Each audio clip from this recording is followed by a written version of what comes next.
Salut les survivants, ça roule! Alors sur YouTube, nous sommes tous habitués à voir ce que l'on appelle des jump cuts, qui consistent en fait à dynamiser une vidéo en enlevant tous les moments inintéressants. Et ce procédé particulier s'appelle en réalité une ellipse temporelle, et celle-ci est énormément utilisée au cinéma et ce sous différentes formes. Alors voyons ensemble ce qu'est une ellipse. Définition! L'ellipse est une figure de style narrative désignant ce qu'il manque à un récit. Elle constitue un procédé essentiel au cinéma lié à son ADN. Celle-ci consiste généralement à ne pas montrer une action qui n'a aucune importance dans le déroulé de l'histoire, en la suggérant simplement via la scène précédant et suivant cette même action.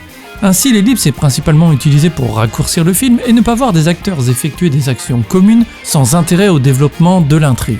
Ce procédé va ainsi faire avancer le récit soit de manière spatiale ou temporelle, ou encore le rythmer, mais peut également avoir d'autres effets comme le compliquer par exemple. Mais les trois types d'ellipses les plus utilisés au cinéma sont bien l'ellipse temporelle, spatiale et expressive. Application! Commençons par la plus connue, l'ellipse temporelle. Et parfois un contre-exemple explique encore mieux ce concept. Ainsi, dans Irréversible, si la fameuse scène du viol est devenue si choquante et subversive, c'est justement car Gaspar Noé n'a pas utilisé d'ellipse temporelle.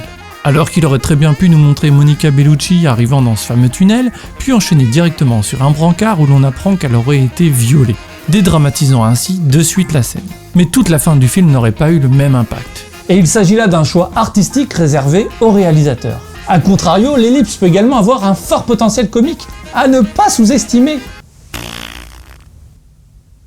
Comme ici dans L'Homme de Rio, où Belmondo, à qui on demande quelle couleur il voudrait pour sa voiture, répond en colère rose avec des étoiles vertes, rendant immédiatement le plan suivant extrêmement drôle.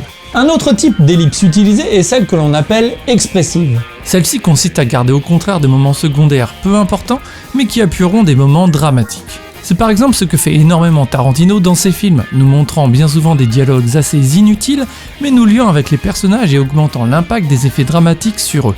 Enfin, l'ellipse spatiale, souvent couplée à l'ellipse temporelle, consiste quant à elle, et comme son nom l'indique, à nous faire passer d'un endroit à l'autre sans effectuer le voyage, et heureusement. Et l'exemple le plus fréquemment cité, car étant peut-être la plus grande ellipse spatiale et temporelle du cinéma, réside dans 2001, l'Odyssée de l'espace.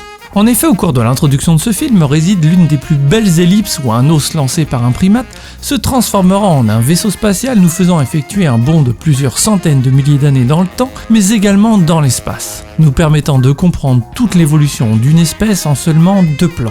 Ah, le génie, ça ne s'invente pas, mes survivants. Bref, je vous remercie d'être de plus en plus nombreux à rejoindre les survivants. Et si vous voulez m'aider à survivre, vous pouvez soutenir la chaîne sur Tipeee en devenant survivant producteur. Et je peux vous dire que ça m'aide, mais alors énormément pour la suite. Et si ça vous a plu, eh bien pensez à liker, partager, vous abonner, enfin vous le savez bien. Sur ce, moi je vous love, et surtout n'oubliez pas que pour survivre, faut bouffer de la culture.